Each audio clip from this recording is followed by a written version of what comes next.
Chapitre 30, Neutraliser Yvon. Le lendemain, la neige tombait doucement sur Montréal, comme si la ville essayait de redevenir calme par la simple force du décor. Mais ça ne prenait plus. Depuis que Yvon avait parlé publiquement, quelque chose s'était inversé. Les gens ne regardaient plus la police pour comprendre l'histoire. Ils regardaient l'histoire pour comprendre la police. Et une institution qui perd son rôle de narrateur perd son pouvoir. Au poste, on appela ça de l'entrave. On appela ça de l'irresponsabilité. On appela ça un danger. Mais Yvon Tremblay savait ce que c'était vraiment. De la panique. La police voulait le neutraliser parce qu'il venait de faire ce qu'un système déteste par-dessus tout. Dire la vérité sans permission. Dans son bureau, l'avertissement arriva par son contact. La voix de l'homme était plus pressée que d'habitude, presque essoufflée. Ils vont te convoquer. Pas une invitation. Une vraie convocation. Ils veulent te coincer, te faire admettre quelque chose, te faire porter le poids du chaos. Yvon ne répondit pas tout de suite. Poutine était déjà debout près de la porte, attentif, prêt, comme s'il avait senti le danger avant même que le mot soit prononcé. Yvon enfila sa veste lentement. Sans précipitation. Il n'allait pas courir. Il n'allait pas leur offrir l'image d'un homme coupable. S'il devait disparaître, il disparaîtrait proprement. Mais avant même qu'il bouge, son téléphone vibra. Appel masqué. Il répondit. La voix revint, toujours aussi calme, toujours plus calme que le reste du monde. Elle dit bonjour, comme si elle appelait pour parler météo. Puis elle dit qu'elle avait vu la police se retourner contre lui. Elle expliqua que c'était prévisible. Parce qu'une institution préfère détruire un homme qui parle plutôt que d'admettre un mensonge. Elle précisa qu'elle ne disait pas ça pour défendre Yvon. Elle disait ça parce que c'était une mécanique. Une simple mécanique. Ensuite, la voix alla droit au but. Elle dit qu'elle allait rappeler la police. Pas un agent. Pas un enquêteur. Le haut niveau. Les décideurs. Puis elle coupa la ligne.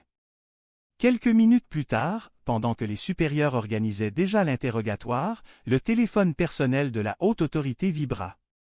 Encore. Le même appel impossible. L'homme décrocha, déjà blanc de colère et de peur.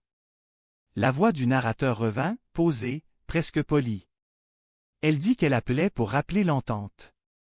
L'entente de laisser Yvon tranquille. Elle rappela que la police avait promis de ne pas le surveiller, de ne pas le menacer, de ne pas le sortir du jeu. Puis elle ajouta calmement que la police était incapable de respecter une parole. Et que c'était exactement pour ça qu'elle écrivait cette histoire. Ensuite, elle posa la conséquence. Simple. Froide. Définitive. Si vous touchez à Yvon, les morts policières doublent.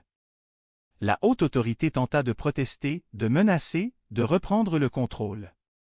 La voix le laissa parler quelques secondes, puis répondit encore plus doucement. Elle dit qu'à ce rythme, il ne resterait bientôt plus grand monde. Ils avaient déjà perdu un héros. Ils avaient déjà perdu 2 uniformes.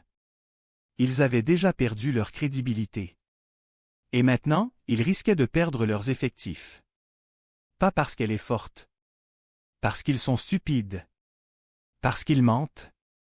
Parce qu'ils improvisent. Parce qu'ils veulent des victoires médiatiques au lieu de la vérité. Puis elle conclut avec une phrase simple, presque fatiguée. Vous n'avez pas besoin d'un tueur pour vous vider. Vous le faites déjà très bien. Elle raccrocha. Au même moment, Yvon reçut un message de son contact. Il recule.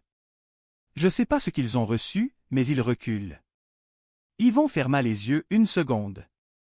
Pas de soulagement. Parce qu'il comprenait le vrai prix. Le narrateur venait de le protéger. Pas par bonté. Par stratégie. Sans Yvon, il n'y a pas de lecteur. Et sans lecteur, le livre perd son témoin. Il comprit alors quelque chose de plus inquiétant encore. Il n'était plus seulement menacé par la police. Il était devenu nécessaire au récit. Une pièce centrale. Une propriété narrative. Un personnage qu'on refuse de laisser sortir.